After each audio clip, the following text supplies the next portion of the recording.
నేను నమాజ్కి వచ్చినాను ఏ టైంకి వచ్చి నమాజ్కి జరిగితు వచ్చి నమాజ్ దొంగ పని చేసి నీకు వచ్చినావు మేము దొంగలు పురకాలు వేసుకొని దొంగ పనికి వేసినాము నేను బేకరీ ఆమె చెప్తున్నా నేను చెప్తే కూడా వింటలేదు అసలు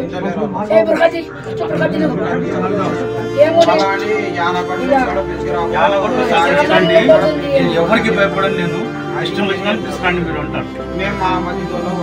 ఏ బాబా ఏం బుర్కా వేసుకొని స్టేషన్ పై కంప్లీట్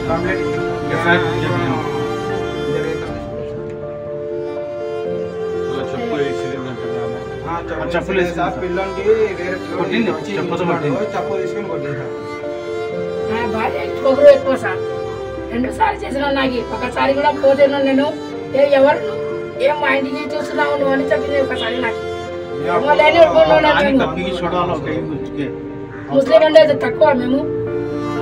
బుర్ఖలు వేసుకుంటే బుర్ఖలు తీయని చెప్తారు ఏమి పని ఏమో అంటారు రాత్రికి బయటికి వచ్చినావు నువ్వు అని చెప్తున్నాను నాకు